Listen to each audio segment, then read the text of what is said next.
Studio Gang Architect says it's bringing Chicago into the 21st century. She collaborates across professional and geographical boundaries and has designed some of Chicago's most remarkable new buildings. Her work has landed her on a list of local visionaries, and she joins us now. Jeanne, gang, welcome to Chicago tonight. Good to see you. First of all, okay, let's talk big picture. Describe what you envision the city's skyline to be in the next 15, 20 years.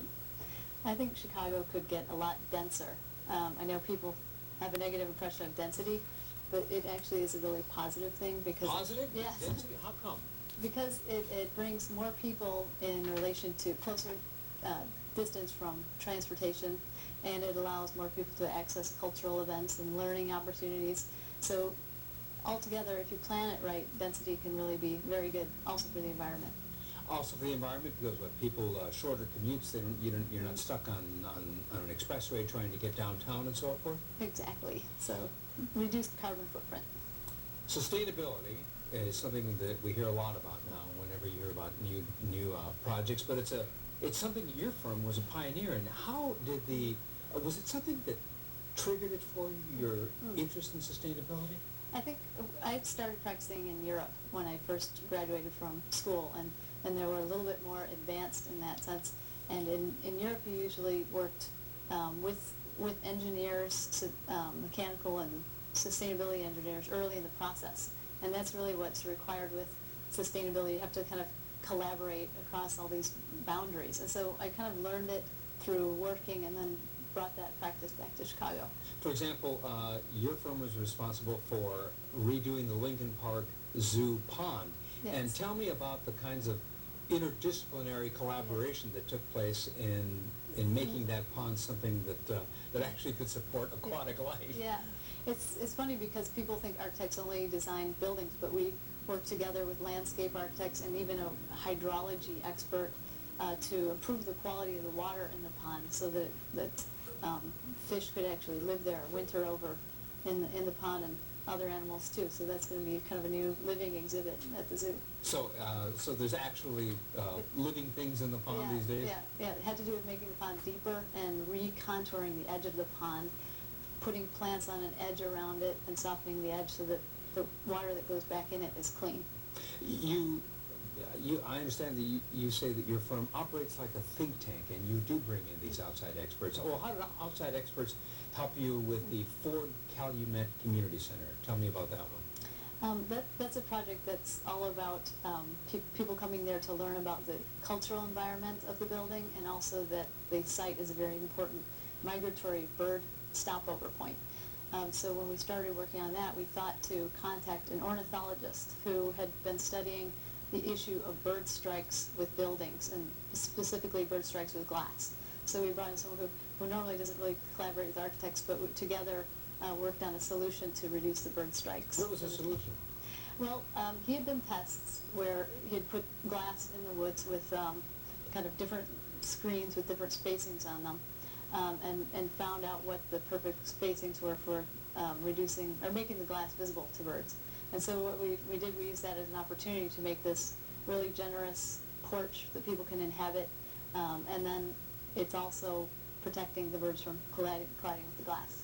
I understand that you talk about zooming out before zooming in when you work on a project. What do you mean by that?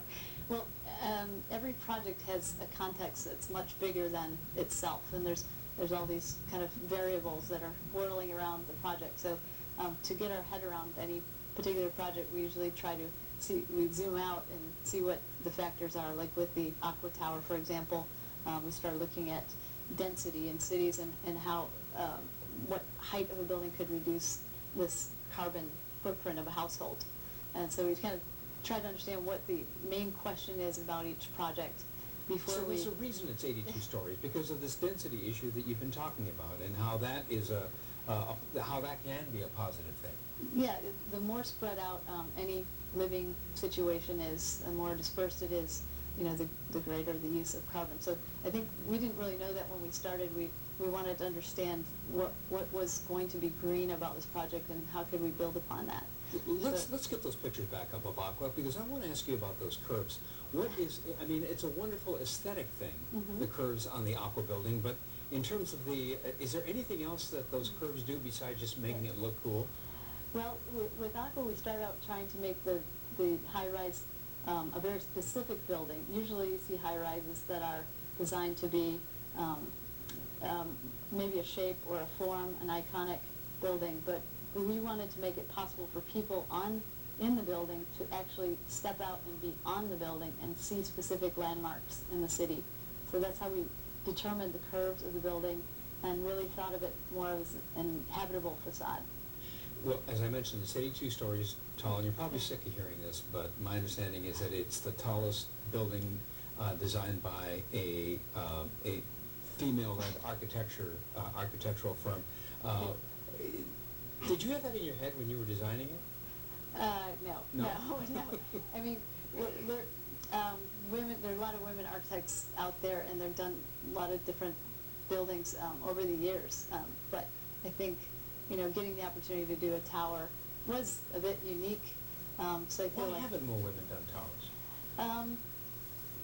There is no reason why they haven't done towers. Women make great architects. I'm biased, of course, but no, I think that maybe there will be more in the future. I think this was just kind of one of those barriers that had to be broken through. Do women architects have a different, quote, design aesthetic than male architects? That sounds like a stupid question, I know. I don't think so. I think it's a personal thing, but it's also, maybe it's a little bit the way that you work. And a lot of times the way we work is by collecting all these different variables and criteria about the project, and then we try to, it's somewhat analytical, I guess, we try to make poetry out of those criteria. But one of the things I've heard you say about the Aqua building is that it looks light, it looks airy, and yet it's very really strong. It's very strong. Yeah, I personally have preference for that aesthetic, which is something that might look very delicate, but is actually very strong. Jeanne Gang, thank you so much for coming on the show. Continued success. Your work is stunning. Thank you very much. And coming up.